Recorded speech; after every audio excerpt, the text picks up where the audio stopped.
Está con nosotros Ainhoa de Luque Yarza, que nos va a hablar de la vocación social del museo, público, retos y experiencias. Ainhoa es responsable del Departamento de Difusión, Didáctica y Comunicación del Museo de América. Es licenciada en Historia del Arte por la Universidad Autónoma de Madrid. Tras trabajar durante más de 3 años en una galería de arte contemporáneo, ingresa en 2006 por oposición en el Cuerpo de Ayudantes de Museos del Ministerio de Educación, Cultura y Deporte. Desde entonces, tras realizar su periodo de prácticas en el Museo del Ejército, ocupa su plaza definitiva en el Museo de América. En 2015 ingresa por promoción interna en el Cuerpo Facultativo de Conservadores de Museos. Es responsable del Departamento de Difusión, Didáctica y Comunicación del Museo de América desde el año 2012 y representante del Museo de América en el Laboratorio Permanente de Público de Museos, del que nos hablaba Virginia, y en el plan Museos Más Sociales. En 2015 fue además representante española de la Comisión Técnica de Evaluación del 6º Premio Iberoamericano de Educación y Museos, promovido por Ibermuseos. Ainhoa, cuando quieras. Gracias. Muchas gracias, gracias a todos, gracias Carolina y gracias, como todos, a la organización de las jornadas por contar conmigo y pedirme que reflexione un poco sobre este tema de la vocación, la responsabilidad o la función social que tiene el museo. No me entretengo mucho y entro directamente ya al tema. Es evidente que ahora mismo este tema de la función social está en boca de todos, está de plena moda, pero tenemos que ser conscientes que evidentemente no es un tema del siglo XXI, sino que el museo, por su propia definición, tiene una vocación social. El museo, desde el momento en que deja de ser una colección para uso o disfrute del propio coleccionista y abre sus puertas al público para que lo conozcan, es una institución que se debe a su público y a la sociedad. Un público que además no es homogéneo, sino todo lo contrario. Un público totalmente heterogéneo, con distintas necesidades, con distintos niveles de formación y con una obligación de tratar de atender en la medida de las posibilidades del museo. Pero además se ha producido un cambio importante en las últimas décadas, que ya se ha comentado aquí, que es el cambio de ese público pasivo que viene al museo para deleite o disfrute, pero sin más intención que la de visitarlo, a un público que actualmente quiere participar, quiere manipular, quiere intervenir, quiere interactuar, incluso quiere generar un conocimiento compartido, como también se ha comentado aquí, y colaborar en la construcción del discurso. Por lo tanto, el museo que nos encontramos hoy es un museo que atiende a un público heterogéneo, con distintas necesidades y formación, un público que quiere participar en la vida del museo y además el museo se preocupa hoy, en el siglo XXI, por suma este interés por llegar a nuevas audiencias que no son las audiencias representadas habitualmente en el museo. Es decir, no solo preocuparnos por los que vienen, sino intentar llegar a aquellos que no vienen. Este es el marco contextual un poco en la creación del Plan Museos Más Sociales, que como sabemos prácticamente todos, se crea en el año 2015 para de alguna forma dotar de estructura y facilitar la firma de acuerdos y convenios de colaboración para desarrollar todos estos proyectos y conseguir llegar a nuevas audiencias. Audiencias, como estamos viendo, como jóvenes, familias, mayores, desempleados, personas sin estudios, inmigrantes o extranjeros que quedan como residentes en España. Pero además la idea de acercar el museo a aquellos que no pueden venir por razones evidentes, como puede ser la población reclusa, los enfermos que están hospitalizados o, como simple ejemplo, por ejemplo, las residencias de ancianos. Estas son evidentemente las preocupaciones que persigue este Plan Museos Más Sociales, en el que estamos todos los museos estatales ahora mismo involucrados, y surge una variedad de nuevos conceptos: un museo abierto a todos, un museo socialmente comprometido, un museo que colabora en la integración y la cohesión social, museo como espacio de diálogo intercultural o museo como espacio transformador.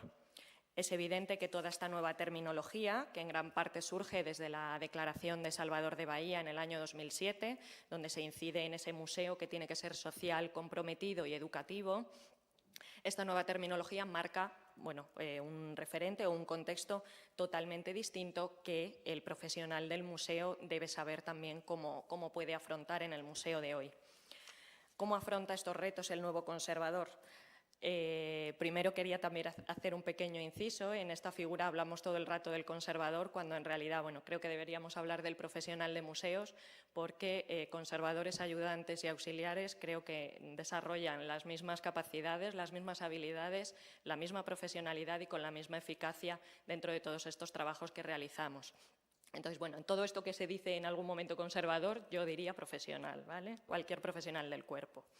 ¿Cómo afrontamos estos retos en este momento en el que los profesionales del cuerpo de museos, bueno, no somos personas de alguna forma estáticas y basadas fundamentalmente en conocer nuestra colección, investigarla y escribir sobre ella, no únicamente eso, sino que somos, como ya se ha dicho antes, pues bueno, esta figura ha permitido un poco la broma, el conservador orquesta, el conservador multitarea, como ya ha puesto Reyes también antes, una ilustración similar, ¿no? Que tenemos que afrontar enormes responsabilidades y una gran cantidad de funciones en nuestra jornada laboral.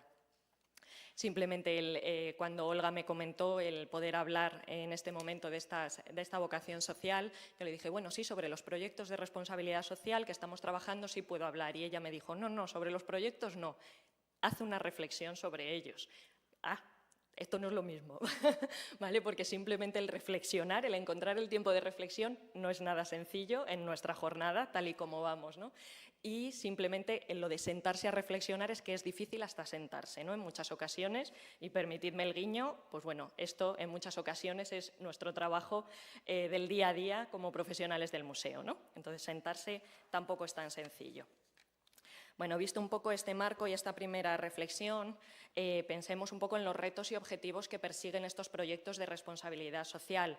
Conseguir la accesibilidad universal para todos, poner todos los medios necesarios para que todos puedan acceder al museo en las mejores condiciones, que se convierta en una herramienta de aprendizaje y de disfrute para todos los públicos, que el visitante sea capaz o que tenga esa habilidad para apropiarse también del discurso y utilizarlo en su propio beneficio y para sus intereses, o el museo como una herramienta de integración y de inclusión social. En esta línea trabajan algunos de los proyectos del Museo de América, que no me voy a detener a explicarlos, pero que sí quería, pues evidentemente todas las reflexiones que hago, todas las experiencias son en base al trabajo que realizamos, ¿no? En esta línea de interculturalidad, proyectos como Migrar es Cultura, con el objetivo fundamental de revalorizar el papel de la inmigración, de ver una visión positiva en todo el papel de la inmigración y de revalorizar ese mestizaje como referencia fundamental del enriquecimiento cultural.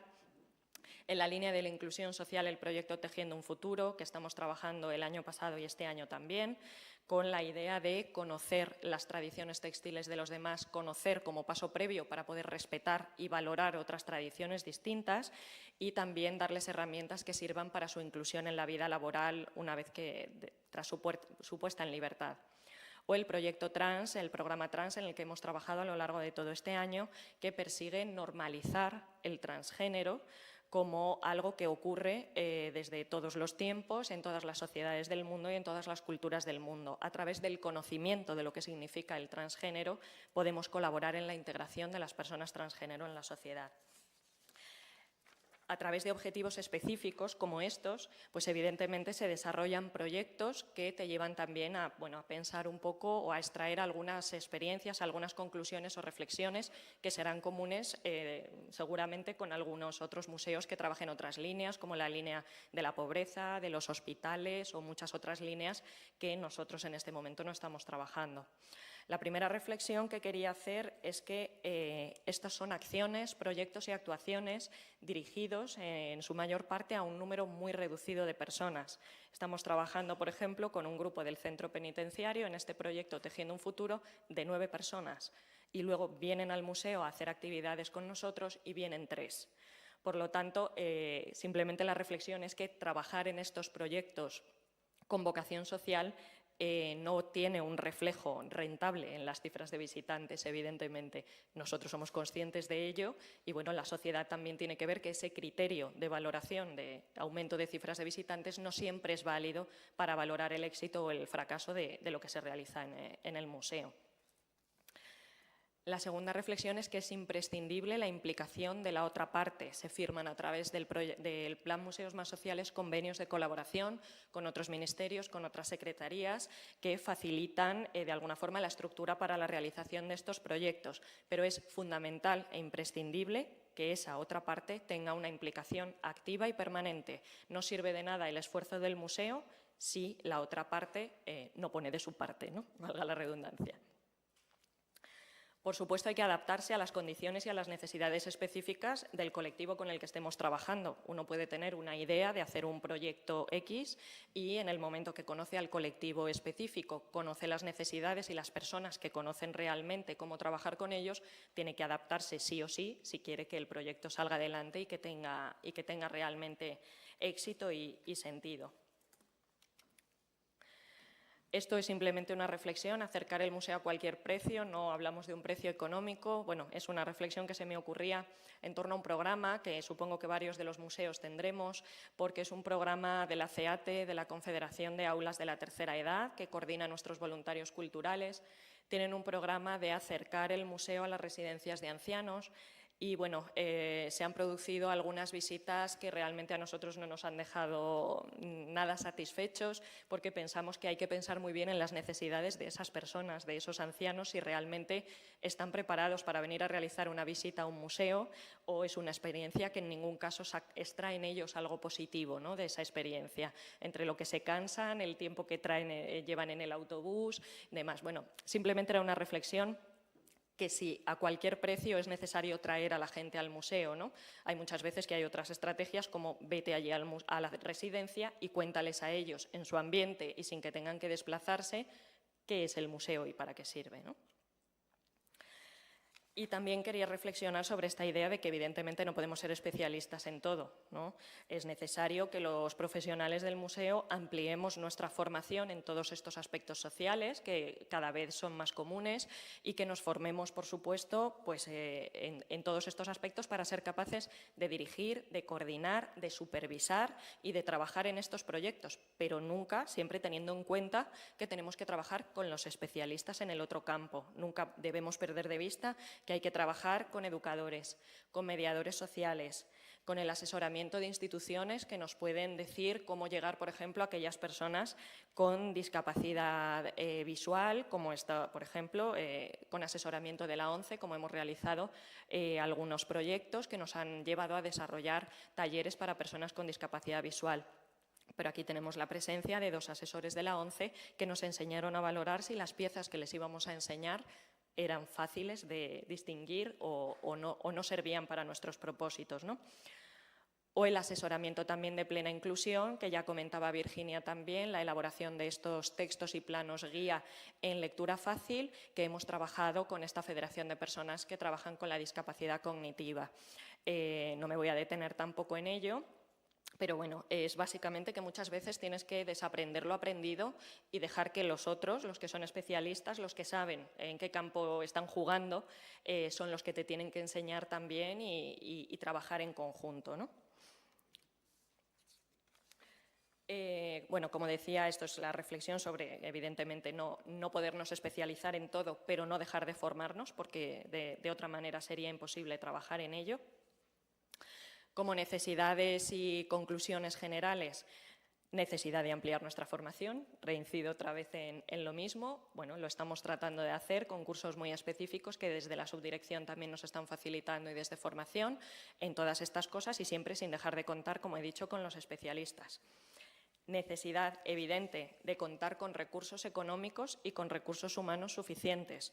Los proyectos no se pueden poner en marcha si no tienen un presupuesto destinado a ello. Por poco gasto que haya, existe un gasto y si no, el proyecto no se puede poner en marcha o se hace de una manera que no es la correcta. Y recursos humanos, evidentemente, también, ¿no? Y necesidad de ampliar, como decíamos antes, esos perfiles profesionales, pero no solo con los que podamos trabajar en un proyecto específico, sino que a quien no le gustaría poder tener un departamento, por ejemplo, en mi caso, ¿no?, departamento de difusión, didáctica, comunicación, contar realmente en plantilla con esos profesionales como educadores en plantilla, personas que puedan trabajar en el museo sin necesidad de tener que contar con estas empresas externas que evidentemente hacen su trabajo y nos resuelven todos esos aspectos, pero qué genial sería poder tener un educador en plantilla con el que poder marcar una línea de actuación permanente y especializarnos en ese sentido, ¿no? Igual que periodistas, sin hablar ya de los especialistas en redes sociales, community manager y demás, ¿no? Como conclusión y reflexión personal, portándome súper bien de tiempo, bueno, sin dejar de ver que todos estos proyectos evidentemente tienen dificultades, tienen escollos, tienen necesidades imprescindibles con las que tenemos que trabajar. La sensación que te queda después de trabajar en estos proyectos con vocación y con responsabilidad social es una enorme satisfacción, tanto profesional como personal. Y simplemente contar un par de cosas que he reflejado aquí. Esta carta que veis es la carta que una de las internas del Centro Penitenciario Madrid 1 nos escribió el año pasado al finalizar el proyecto Tejiendo un Futuro que realizamos con ellas. Es uno de los proyectos más satisfactorios, más enriquecedores y que mejor nos ha hecho sentir. Estas chicas, una de ellas en representación de las demás, nos escribió esta carta maravillosa dirigida al museo con frases tan importantes como estoy presa pero no muerta, estos son los pequeños momentos de libertad que tenemos en nuestra situación, o gracias por traer la magia a un lugar donde no existe. Simplemente el pensar en que con tu trabajo estás ayudando a una persona a sentirse así y a salir un poco de su situación diaria para encontrarse así y agradecértelo, pues me parece que tiene un enorme valor.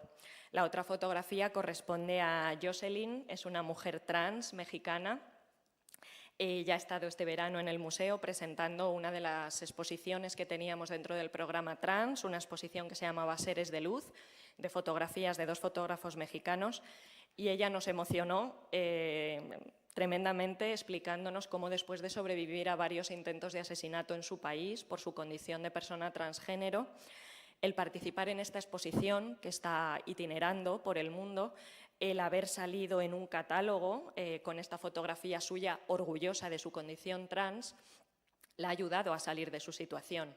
Está por primera vez orgullosa de ser una mujer trans, está viajando, está conociendo el mundo, está pudiendo de alguna forma normalizar su situación sin tener que avergonzarse de ello.